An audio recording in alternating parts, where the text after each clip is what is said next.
Welcome back, Santa Clarita Valley. We're here on SCV Sheriff Talk. I'm KCS News Director Perry Smith with my co-host Shirley Miller from the Santa Clarita Valley Sheriff Station. And we have some guests with us in studio, Deputy Josh Clark, a school resource officer for Canyon High and Sierra Vista, and Deputy Louis Cabrera and Deputy Jonathan Wilson, our zone leaders for East and West Canyon Country, respectively. Thank you for coming in again, guys. I'm going to quiz you, Perry, when it's time and see, do you know like what areas Canyon Country East, Canyon Country West? Just think about it, and I'm going to quiz you. Oh, if you're asking me the border now for the crimes, because we have the map up in our news. Oh no, you can't go. You can't go peek at your map. Okay. I'll See, test you pretty I got to soon. cheat. I always use the map. I don't drive anywhere without the MapQuest or the Google Yes. Maps. But yeah, no, we wanted to talk a little bit about back to school with you, Deputy Josh Clark, because Hart District is back in school. We're thousands of new parents and junior high and high school, different schedules.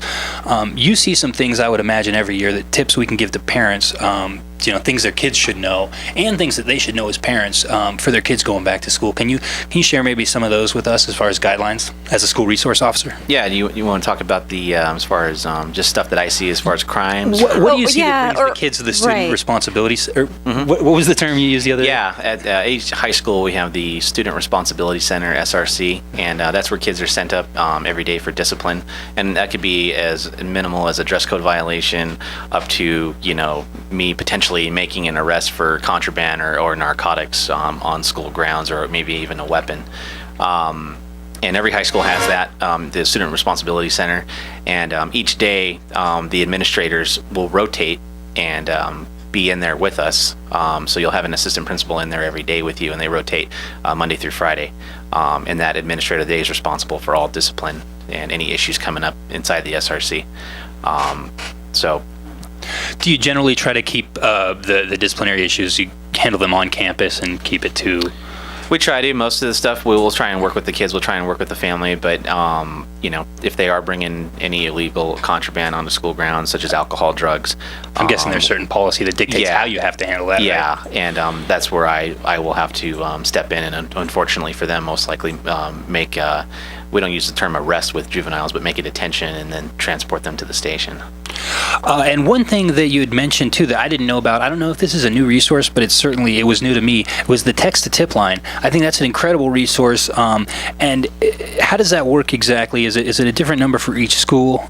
Because it seems like a really, really great resource for students and parents to know about. Yeah, to my knowledge, it's the exact same number. I don't have the number on me. I'm sorry about that. No, you gave it to me, so I have it. It's 661-772-7389. So that's 772-7389. So if someone texts a message to that number, what happens? Yeah, all the school resource deputies, all the administrators on each campus, and that's at the junior high and high school level, if they send a message using that phone number, it'll go to all of our phones. And sometimes we'll catch stuff in the initial stages, and that could be anything from a threat on Facebook, a threat against school staff, school violence, to a student having contraband on them.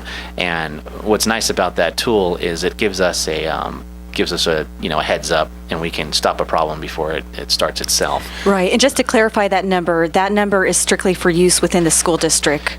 Right. I mean, for the schools, this is not just a number that if you're out in the public and if you want to report something to the sheriff's station, then use www.lacrimestoppers.org or use their text. What we're talking about to anybody listening is just a number that the students use. That's correct. Yes. Yeah, we want to keep it reporting campus issues and focus just on, and it goes to the school resource officers, all of you guys? It does, yeah. Okay. It goes to all of us. And if it's something that is related to any of the schools out here, we'll all get it, and then immediately we're all on the phone. All the school resource deputies out here, there's 6 of us, we'll be calling one another and either making a decision on if I'm going to be going over to, say, Saugus High. If it was something with Deputy Drake over there or Deputy Romo at Valencia High, then we'll go ahead and coordinate that together. Yeah, that's a great source of communication.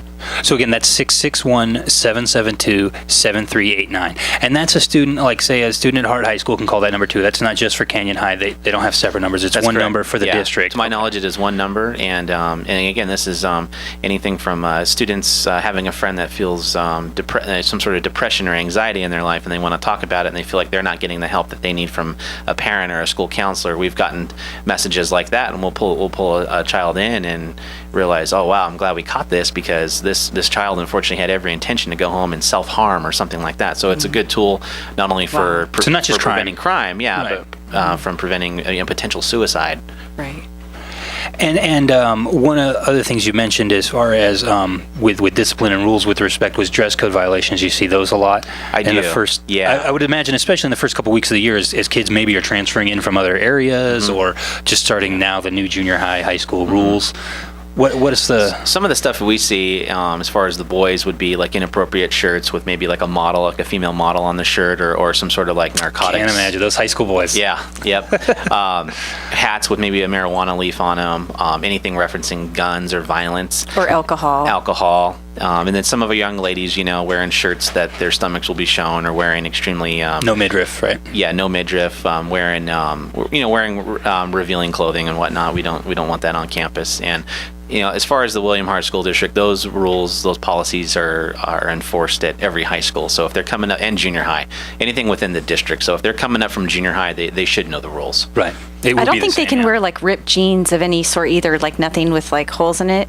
Well, I know it's that way over at Placerita Junior High School. I don't know if it's that way at Canyon, which can be challenging because you go to the store and like everything has like rips everywhere.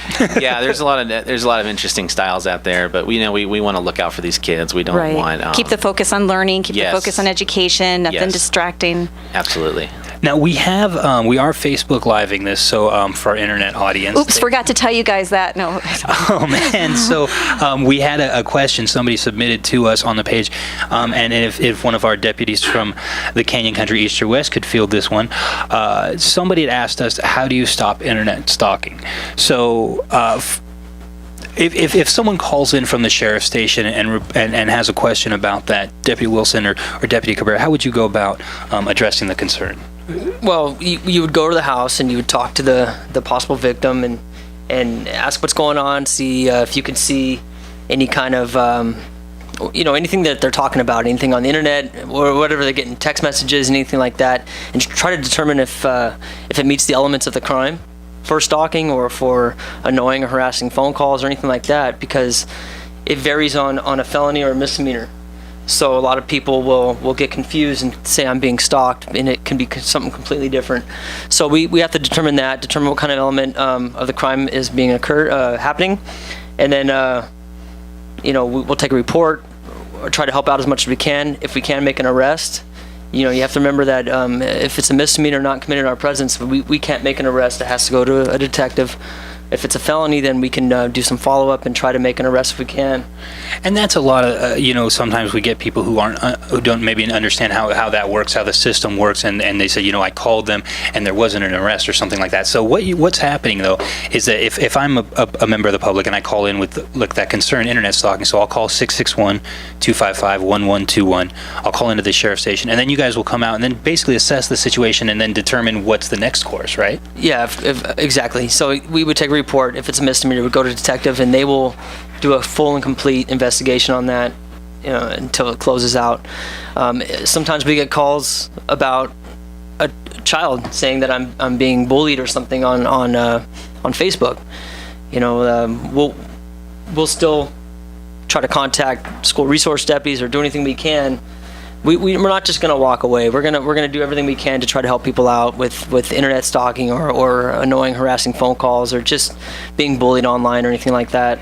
And obviously, I would imagine that's something that you guys are seeing a little bit more of. I mean, as far as you, so for people who don't know, you guys handle a lot of all of the reports for the east and west sections of Canyon Country. I mean, those would eventually come across your desks, right, as the zone leaders? All the Part 1 crimes, it's a little confusing to get into what Part 1 and 2 and 3 and all that stuff is. But That's a whole nother show in itself. it would take a whole hour just to explain it. But Part 1 crimes quickly are larceny, robberies, anything with assault, stuff like that. So that kind of stuff we're gonna see everything that comes across our, anything a deputy took. Like an internet stalking report, then you would get that. Depending on what kind of crime they wrote, yes, we would see that. Right, and also depending on the age of the offenders, because we have the COBRA team at our station that they field all of the reports involving the juveniles. So Right. So there are specialty units. There are especially it's a lot of dynamics in it. but there's a lot of people involved, and a lot, things get done. So Yeah, Perry, quick plug for, as far as bullying, that is a huge issue, especially with Right. the internet cyberbullying. And for parents, there's a great resource. It's called stopbullying.gov, and it has all kinds of tips for how parents can approach this subject with their kids. And there's even a free app that parents can get for their phone. It's called No Bullying, and it just has like little conversation starters so you can kind of break the ice about approaching these topics with your student. Thank you so much for saying that, Shirley, because I wanted to ask you, Deputy Josh, I know you have to leave to head back to campus, but before It's you Deputy take off, Clark. Deputy Josh Clark. Deputy It's Josh, okay. I feel like after this first hour, we can go informal. You guys have now. We've bonded, interviewed, yes. Yeah. We can go with just Josh. So school bullying, though, that's something I know that is going on across the country, obviously, on every campus, even in the days when I was in high school. What do you tell kids, and how do you help them to avoid being victims of bullying, or if they see it, like how do you, I show think them the the most character? important thing is don't be afraid to come forward with it. If you don't ever feel comfortable talking to your friends or maybe a counselor, say you're a freshman and everything is so new to you, and that's what we're seeing right now. Right. We're seeing a lot of freshmen who, it's a whole new environment. And I remember my first day as a freshman in high school. It was pretty intense. You're at a school where there's bigger kids around you. There's different groups, different cliques of friends, and sometimes these kids, depending on where they live, they might lose some of those groups of friends that they established in junior high. So. Come forward is what we're saying, and if you are that friend who someone who's being bullied, use that text a tip. That's a great resource because that gets the student into the student responsibility center. That'll get them into the counselor's office, And it could be anonymous? And it could be anonymous. It's Okay. always 100% anonymous, and that'll get That's them. a big thing, and when It you're is. a kid, you don't want the attention on you a lot Yeah, of the times. Exactly. You don't want to be labeled as the one who tattletales Right. on them, but come forward is what we're trying to say. Use the text a tip, use the resources we have in place, and the kids need to understand, and the parents do. We didn't have this stuff when I was a kid. Right. We didn't have. Thank goodness we didn't have social media when I was a kid. Oh, Gosh. Yeah.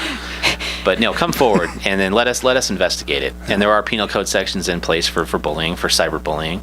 And unfortunately, throughout the years, we've seen what bullying can do. The far end of the spectrum, the school violence, the violence at home. Right. And we want to try our best to avoid that.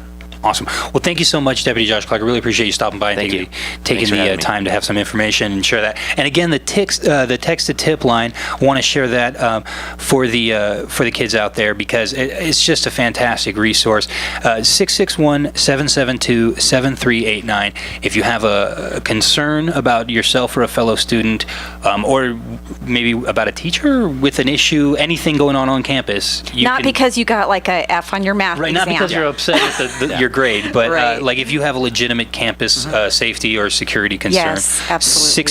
661-772-7389. You can text a message there, and it will reach school resource officers and HART administrators. So thank you again. Yeah, thank you very much Deputy for Clark. coming by, and Thank you. we know you need to get going to your school. And we have to take a quick commercial break, so we'll be right back after this message from All American Bail Bonds on your hometown station, AM 1220 KHTS. Welcome back, Santa Clarita Valley. We're here on SCV Sheriff Talk. I'm KHTS News Director Perry Smith. In the studio with me is SCV Sheriff Station Press Information Officer Shirley Miller, my co-host, and two deputies from Canyon Country. Deputy Luis Cabrera, the Canyon Country East Zone Leader. Morning. Thank you for coming in again. And Deputy Jonathan Wilson, Canyon Country West. Okay, Hello. all right, here comes the quiz part, Oh, Perry. gosh. Okay, so we have Canyon Country divided into two zones, west and east. Canyon Country West is approximately from what border to what border? If I had to guess I'm on the Ashley, dividing line, just kidding. because we were on the east side of town at Camp Plenty for many years, the radio station, I would say it's Sierra Highway. Is that the divider? That's close. yeah, I would say that's the divider. That's the divider. Or Via Princess? But where does 7 start? All right. there. All right, we stumped him. Okay. Come on inside baseball. All right.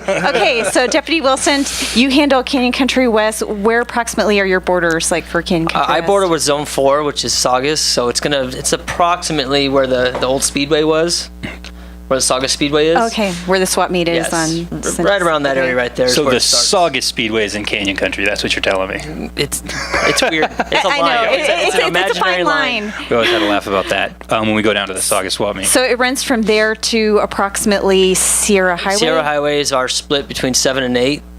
And then if you go 7 and 8, if anyone doesn't know what that is Zones. yes, those are zones. This area is divided into zones, Zone 7, Zone 8. Yeah. And so there's 8 in the whole valley. sorry. So no, go ahead. Well, I was just following up on what Shirley said. There's 8 for the whole valley, so we have 2 in Canyon Country because there's so many people out there, right? And it's just Canyon Country is a very big city within its own Santa Cruz Valley. Right. Okay. Pretty large area. Okay, so then moving on to Canyon Oh, no Country more geography East. quizzes, please, Shirley. I know. I'm getting you back for something, right? No. doubt. Canyon Country East. So do you know it starts at approximately Sierra Highway and then stops at? Gosh, going east, that zone like goes all the way to Probably to like Pear Blossom or Bear something. Divide. Right, all yeah. that. It's going to be all the way to Palmdale's Palm border, Grove area. Okay. Right past. which is when- Agua Dulce area. Agua Dulce. Yeah. And because I was remember during the Sand Fire, I mean, you guys were way out there doing evacuations, like basically working with Lancaster and Palmdale stations, coordinating that stuff, right? Right. Yeah, talk to me a little bit about that because you guys are both on the east side, and that's where the fire started. Obviously, the Sand Fire. It's at God, it was 98%. terrible. It's not quite. They told me I was talking to the fire. They said it's not probably going to reach 100% containment just because they can't get hand crews to where some of those fires are. It's just, I mean, it'll burn out. Right. They'll mop it up. They'll get it wet, but they can't call it contained until. Now, technical. did both of you assist with evacuations during the Sand Yeah. Fire? I didn't do any evacuations. We were working the command post. Oh, okay. You were at the Okay. command post. That's what we did, and helping with the putting the teams together to help with the evacuations. kind of organizing squads to go The out. squads, putting the squads together. Okay. So what was that? What was that process like? And I mean, it was a round the clock operation, I'm guessing. Around the clock, team effort from around the county. So stations from Sentry, Cerritos, Lomita, they all sent their teams over, and we put them on squads. There were Give so them many. a mission and Yeah. go help out either with evacuations or just Traffic control. traffic anything. control, Yeah. security, things like that. So What's Yeah. that like working with deputies, kind of new to the area, I'm guessing, too? You guys just all kind of come together pretty quick? Or? everyone that came over is willing to help. That's all they want to do is help. Right. And we had so much help from other agencies. When I went to the staging area and to the command post, Golden Valley and Canyon Country Park, I looked around and I didn't recognize hardly anybody. There were so Right, many right. deputies from other stations helping. And you got to remember, we're all from the same department. The ones that came here and you said, how do they know how to get around? Our computers in the car all have a mapping system. Sure. And it's generic for the whole. So if they move into another city, their mapper's going to move. It's like a GPS, so they can figure out where they're at by that. Okay. And then just going out and talking to people, and I'm guessing you were trying to talk them out of their homes for, a lot of while flames were coming at them. What was that like? I mean, I didn't do any you were not doing evacuations. the actual evacuation, No, right? we're putting the squads together. Yeah. But I mean, I imagine as a homeowner, I mean, it's kind of hard to leave your. I've your home. heard, that it's very rough, that people like to argue, but you got to remember that's their house, that's their whole life that they're walking away from, and they don't want to let it go. And we get it, but your life is more important than stuff. So, that's why we Right. ask you to leave. And the fire department has the resource, the Ready, Set, Go program that in case you're ever faced with an evacuation, it kind of prioritizes the most important things to take. Like they have the 6 Ps. Perry, I won't quiz at you on Thank that. you. And so, yeah, it's just like your prescriptions, pets, people,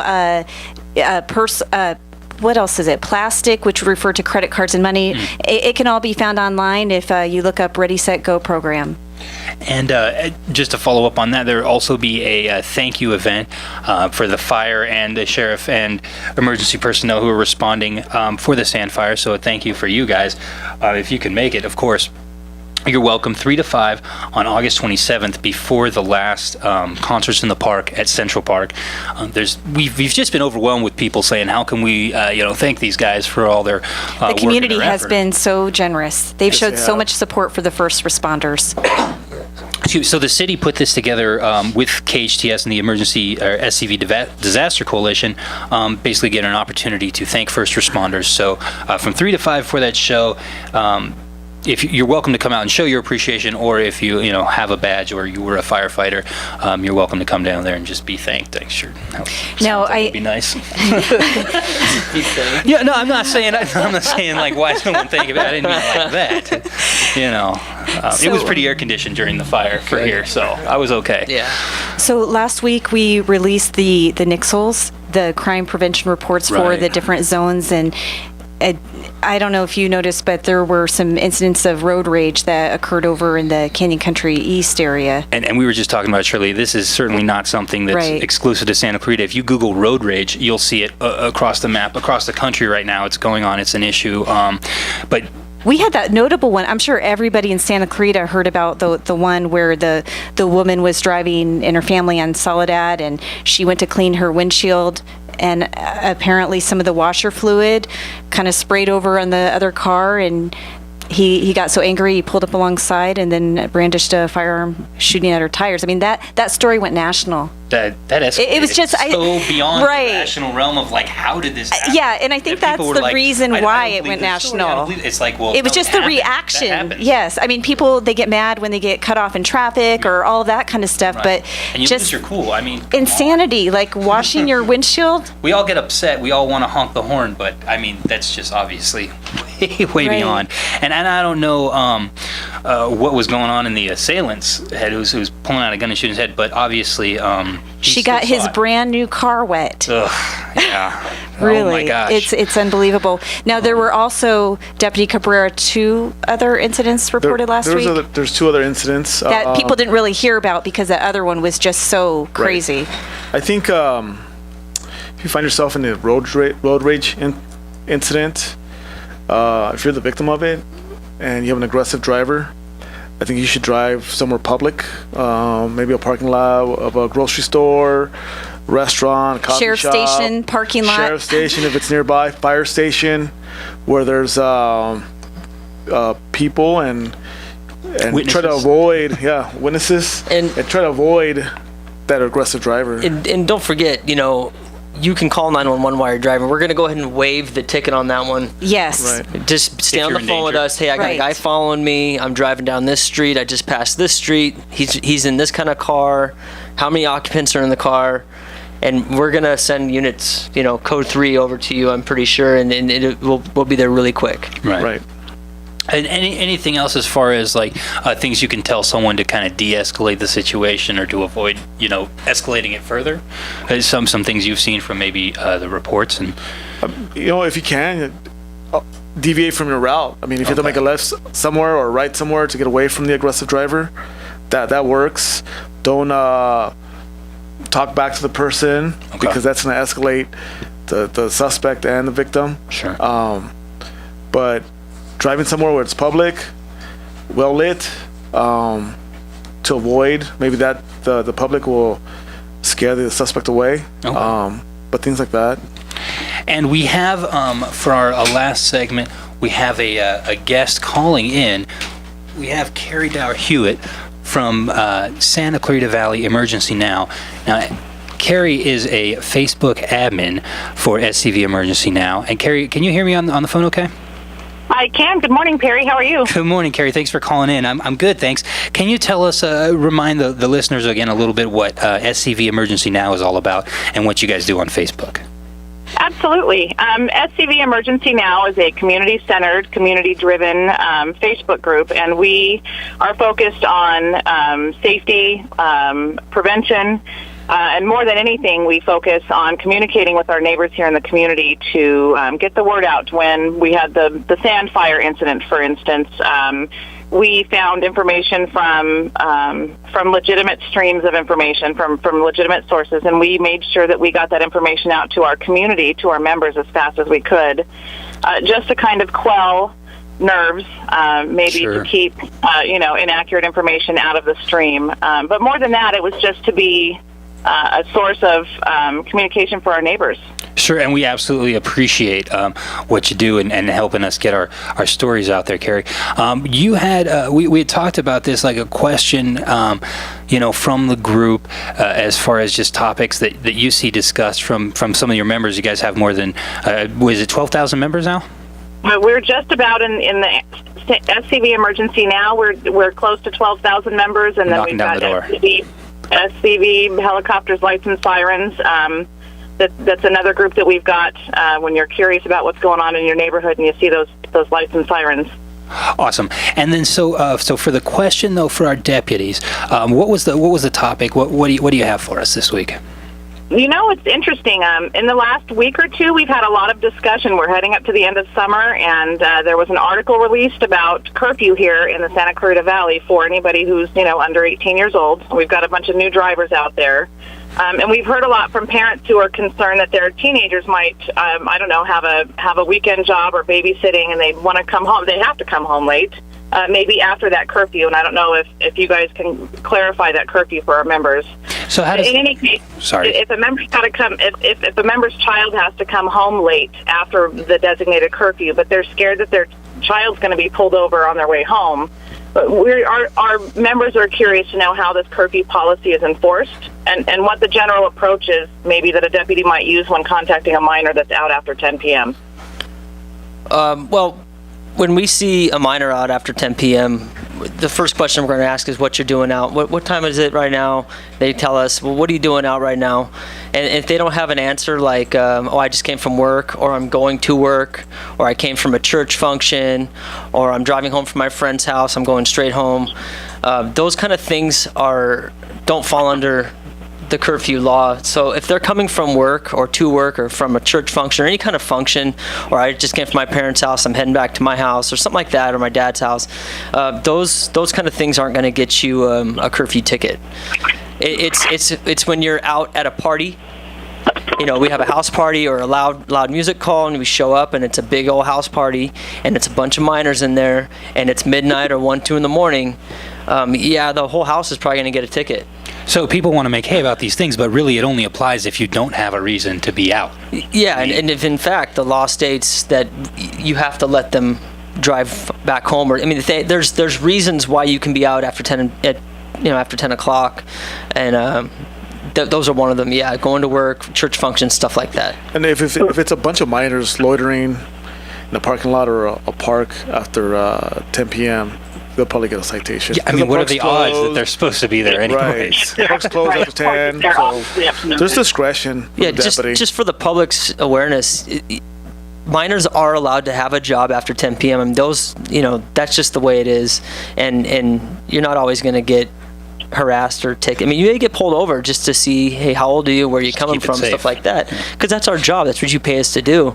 And if they don't have a good excuse or they can't corroborate an excuse, sometimes they'll say, well, call my mom, she'll tell you, and we'll call the parent, and they'll be like, yeah, she's coming from work. Okay, cool. Have a nice night. Drive safe.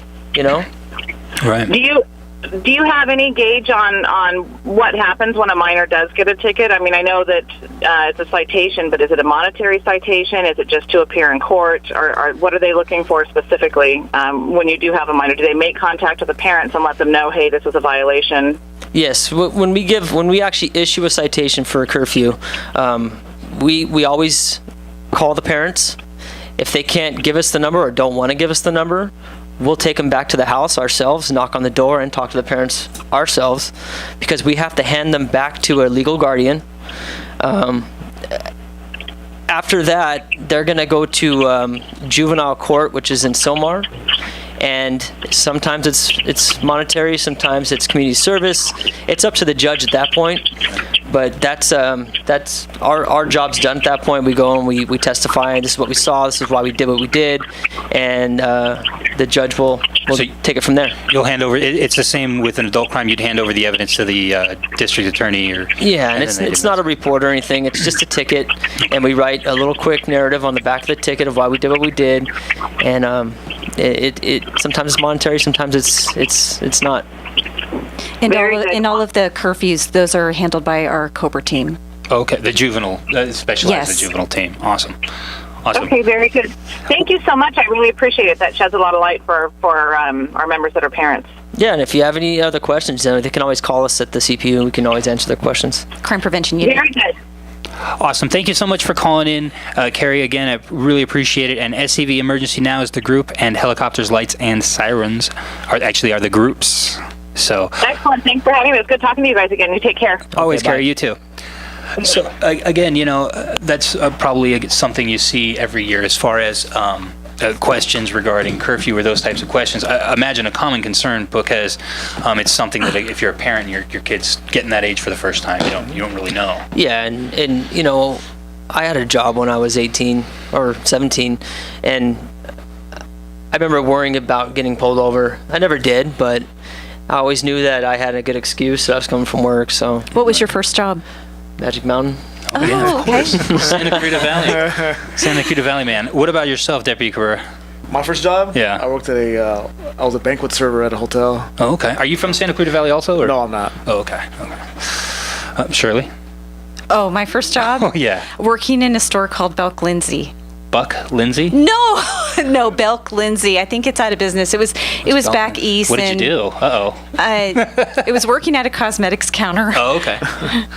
Quick copies at CSUN's campus, the photocopy place. Let me tell you, not the place you want to work at the start of the semester when 20,000 course packets are due. Let me just tell you.